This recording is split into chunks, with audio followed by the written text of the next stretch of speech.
The next question on the phone comes from Keith Cowing at NASA Watch. First of all, congratulations. You've launched a rather unconventional payload into space, one that's generated a lot of buzz, and there's a lot of people, some of them citizen scientists, some of them they're just newbies when it comes to tracking things in space. They're going to try and track the Tesla and understand what's happening to it. You know, like that movie, Dude, Where's My Car?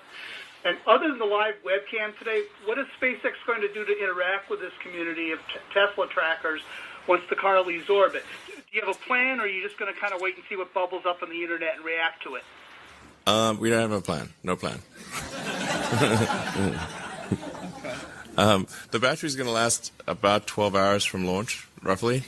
And after that, it's just going to be out there in deep space for maybe millions or billions of years, who knows. Yeah, maybe discovered by some future alien race, thinking, what the heck, what were these guys doing? Did they worship this car? Why do they have a little car in the car? That'll really confuse them. I'm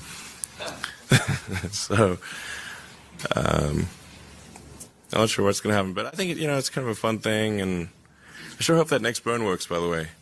But I think this is one of the great questions in physics and philosophy, is where are the aliens? Maybe they're among us, I don't know. Some people think I'm an alien. Not true. Not true. But maybe we are alien. Of course I'd say that, maybe wouldn't I? we are alien. Do you think we'll make contact with alien within the next 50 years? Well, that's a really tough one to say. I mean, if there are super intelligent aliens out there, they're probably already observing us. That would seem quite likely, and we just are not smart enough to realize it.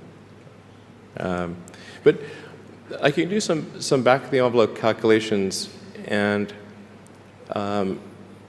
any advanced alien civilization that was at all interested in populating the galaxy, even without exceeding the speed of light, even if you're only moving at, say, 10 or 20% of the speed of light, you could populate the entire galaxy in, let's say, 10 million years. Maybe 20 million years max. This is nothing, in the grand scheme of things. So Elon, you are really quite unique, I feel, in being so interested in the long-term future of humanity. Well, I don't think I'm that unique. You have an institute. Clearly, you're interested in that too. Well, quite the opposite. I'm curious, your interest in the far future of humanity, when did that begin? How did that start? Well, I think it was when my interest in the future of humanity is, I guess, as a function of reading a lot of sci-fi and philosophy as a kid, and then and just sort of thinking about, okay, what's important to do? Like, why do anything? What's the meaning of life? And I came to the conclusion that what we really need to do is make sure that life continues into the future, and particularly conscious life. And in doing so, we'll be better able to understand the nature of the universe and achieve greater enlightenment. One thing I really admire about you is you don't just talk about the future of humanity, you actually start companies and do things about it. So what made you so audacious? Well, I don't really think of these things as all that audacious. They seem like natural things to do.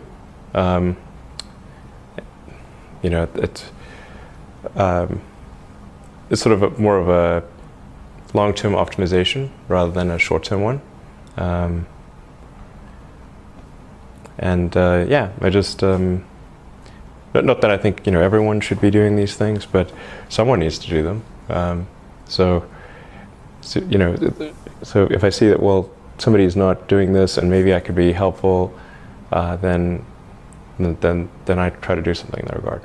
Weren't there some people along the way though who told you that that's crazy to start a space company or a new electric car company or another solar company? Sure. I mean, there are lots of people that said that the likelihood of failure was extremely high, and that it was a stupid thing to do. And when I started SpaceX, one of my closest friends got a compilation of rocket failures and made me watch the whole thing. And there were lots of people that tried to talk me out of it. And the joke was, how do you make a small fortune in the rocket business? Well, you start with a large one. And I got told that joke so many times that obviously I knew the punchline, so I just tell them the punchline, and they would look at me like, "Is he serious?" Or it's like, say, "Why did you start a rocket company?" I was trying to figure out the fastest way to turn a large fortune into a small one. That seemed like a good way to go. But the thing is, I already thought the probability of failure was high, and that with that the likelihood of success was therefore low, so this was not new information. I thought maybe SpaceX had, I don't know, 10 or 20% chance of success, and Tesla probably similar. I thought Solar City had a much higher chance of success, but probably still only, I don't know, 50% or something like that. Yeah, I mean, for the longest time, SpaceX and Tesla almost didn't survive. I mean, it came very close to perishing as companies. In 2008 and 2009, with the Great Recession, was an extremely close call. Looking ahead, what do you think are the technologies that are going to have the greatest impact on society? So I think there's probably five categories. Yeah. There's and I'm not even giving a particular order, but making life multiplanetary, achieving sustainable production and consumption of energy. Obviously, the internet as a whole. I mean, the continued growth of the internet.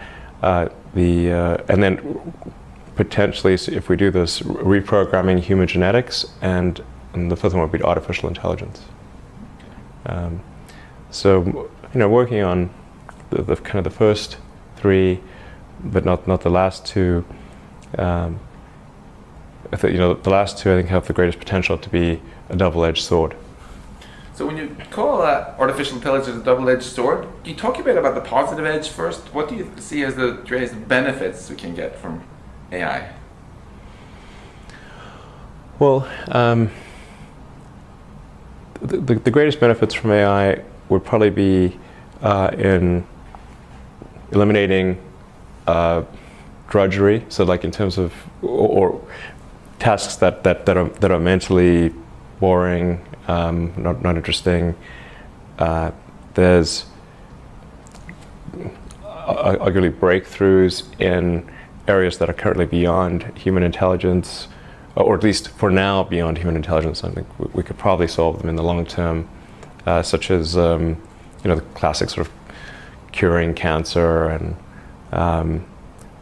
addressing diseases of aging, Alzheimer's, and all these things. So there's insert various like intractable problems to human intelligence, currently what seem to be intractable problems, and then if you had something that was way smarter, it could solve those problems.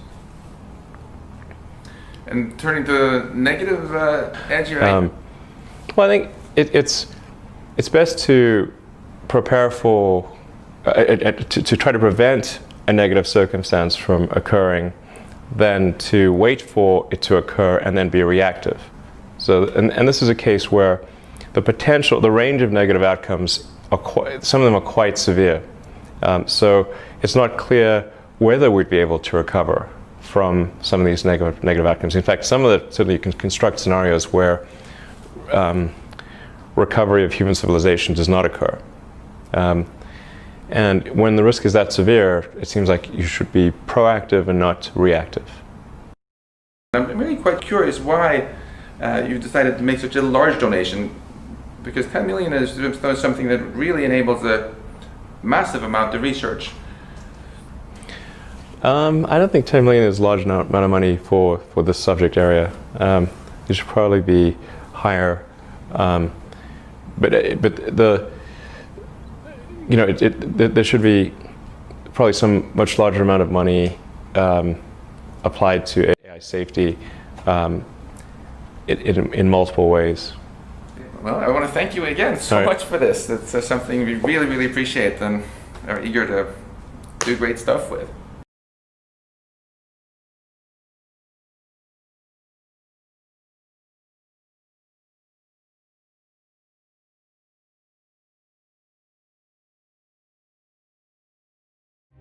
When I started using computers, there were only about a dozen computers in all of New York City. Now we all carry multiple computers in our pockets and our belts, but computation is a lot more pervasive than these gadgets we carry around. Take this rock, for example. Doesn't look like it's doing very much, but it has trillions of atoms and molecules in here. They're all moving around, bouncing against each other at incredibly high speeds. That's computation. Now, it's not very useful today. It's organized kind of randomly. We can't communicate with it very well. But we're going to change that. We're going to reorganize the vast amount of computation in this rock to make it useful. And it won't just be raw computation. We'll infuse it with exquisitely intelligent software, vastly greater than our intelligence today, and with all the knowledge of the human-machine civilization. This rock is going to be a trillion times more powerful than all biological human brains today. This is going to be quite a valuable rock. We call matter and energy reorganized in this way computronium. We're going to reach these limits late in this century, and at that time, we're going to turn many of the rocks and other stuff suitable for computation into computronium. And so, to keep the expansion of our intelligence going, we will then need to spread out to the rest of the universe, turning some portion of it into computronium. How fast can we do this? That depends on whether or not we can transcend or otherwise get around the speed of light as a limit. There are suggestions that there may be subtle ways of doing this. One possibility is to send intelligent nanobots through wormholes, which are basically shortcuts to apparently faraway places through other spatial dimensions beyond the three we're familiar with. Wormholes through space appear to be consistent with our understanding of physics. If it is indeed feasible to either find or build such wormholes, our intelligence will be so great that we'll be capable of engineering these shortcuts to reach other parts of the universe in brief periods of time. In that case, we could infuse the universe with our intelligence rather quickly. It would require only another century, that is, by the end of the 22nd century, to saturate the universe with computronium. On the other hand, if we can't get around the speed of light, it'll take a lot longer. But in either case, expanding our intelligence throughout the universe is our ultimate destiny. Cosmologists today argue about whether the universe will die in fire or ice. Fire means a big hot crunch, basically the opposite of the Big Bang. Ice means stars flying apart, eventually dying out. Both of these views of cosmology assume that intelligence has nothing to do with it, that intelligence is just a bit of entertaining froth that dances in and out of the dumb celestial forces that rule the universe. But this perspective ignores the law of accelerating returns. As a result of the exponential expansion of our knowledge and skill, the universe will ultimately be infused with computronium and with the vast intelligence of our human-machine civilization. So the universe will wake up, and we will intelligently decide its fate.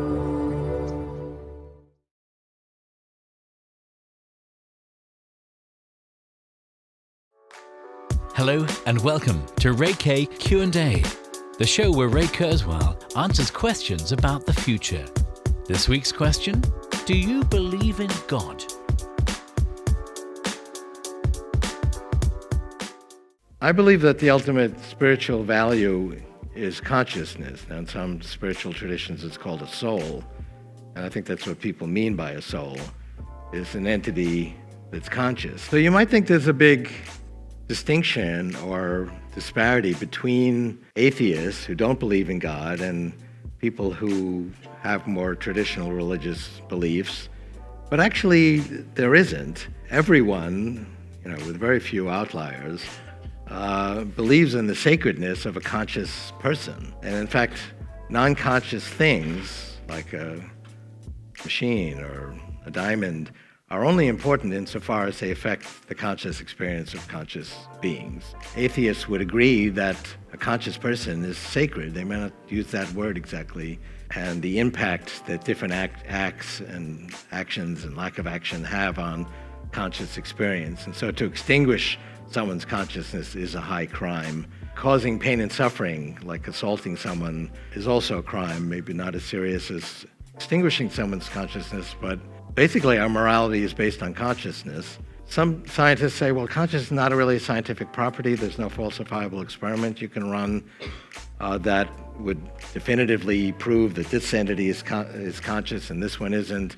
There's no machine you could build. You slide an entity in and a green light goes on if it's conscious and a red light goes on if it's not. You could build a machine like that, but it would have philosophical assumptions built into it.